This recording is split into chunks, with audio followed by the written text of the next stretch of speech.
Got two final questions for you. Sure. What are the trends you're seeing in the market now, Frank, with, like I mentioned before about infinity pools and Yes. water features, etc. But are there trends that you're seeing that clients or members are sort of bringing to the fore in terms of being either an issue or a possibility or an opportunity out there? There is a lot of new trends coming on. The gardens are also becoming very small now with a lot of courtyard homes. Mm-hmm. So therefore, they are introducing more water features and more ponds.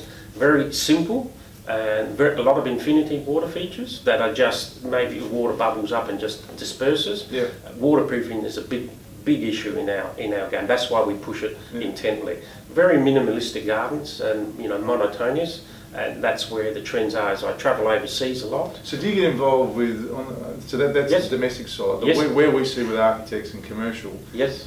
What about roof gardens now? Because that's the big thing. Yeah, they're becoming commercial. very popular. Speaking of roof gardens, that's a big tackle there on waterproofing, as you can know. It's massive. The other one which is coming in and it's really going leaps and bounds, which we will get involved with you quite shortly, is the vertical gardens. They are becoming very popular. Yeah, I see that. Very popular. Yeah, they're very popular. High density populations. Correct. But even in courtyard homes in Adelaide, a lot of people are putting in. We've quoted quite a few lately. So how do they build those? So what's a vertical They're just garden? they're virtually little pockets in plastic pockets, but the waterproofing issue there, of course, they've got to be up against a building. Mm-hmm. It's a big issue, and that's something that we're going to work with Gripset. Is there a standard though that's calling for that now, or is this a classic case of the trend leading this? There's no standard. The trend is going to lead the standard. Unfortunately, there isn't standards on the construction part, but an engineer is usually required when they go over a certain height. So you expect a landscape architect now to probably be aware of that need. And they're very popular commercial-wise, and they're big on waterproofing because, of course, there's a lot of moisture there because, of course, they've got to push the water to the top, drains to the bottom, and that's a big issue in waterproofing. They have to do it correctly and be proficient at it, which saves everyone. In commercial use, that is. Some of the gardens there are up around 6-7 metres that we've seen overseas, or even taller. And the demands of that coating behind those vertical gardens, it needs to obviously handle constant moisture and wet, breathability in case there's moisture in the wall. Correct.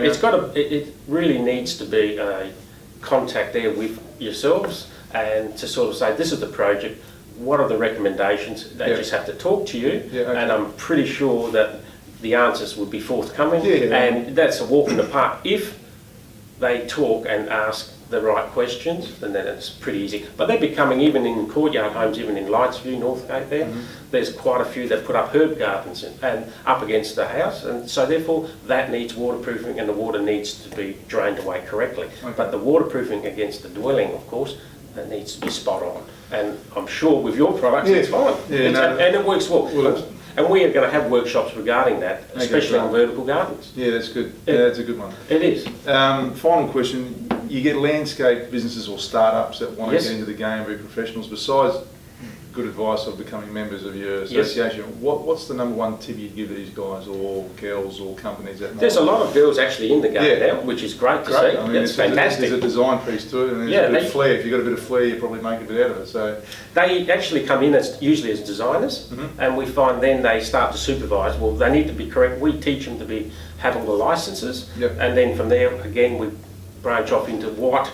If they start supervising and the contract is waterproofing here or there, flower boxes is quite popular as well, how to tank them, then we will educate them in that. And we try and get them involved with molasses. So part of their subscription, which is we find is value for money, they can come to the workshops, we educate them, and it's a win-win for everybody. Not only the contractor, the consumer, everybody, and they're applying the works 100% correctly as per the law and as per their duties as a contractor. Fantastic. Yeah. Frank, your website is www.mlsa.com.au. Yes, and the girl who's in charge, my CEO, is Inika Clark. Inika Clark for South Australia. Fantastic. Yes, she's brilliant, and we're just going head over heels. We're gaining more and more members. We've just interviewed 2 new members, as you spoke, and they couldn't believe the help and the support by being part of MLSA. And we just teach them and go from there. But so those of you that are watching and interested in this, you can get on that website and check that out. If you are, many of our interstate clients around the country that are not in SA, check out the landscape associations in your state for more information, or I'm pretty sure if you contact the MLSA, they'll guide you to their sister members in the other states. Yeah, and like Landscaping Victoria, we've got a very good affiliation with, and we work with them. We're teaching them a lot of issues, and vice versa, they're instructing us. But Inika will handle that at a blink of an eye. She's Fantastic. our professional CEO and does a brilliant job. All right. Frank, it's been a pleasure to have you here. Pleasure. Really thank you. That was Thank very you. informative, and good luck, and we'll see you soon. We look forward to helping you maybe with a live workshop. That'd be fantastic. Certainly do that.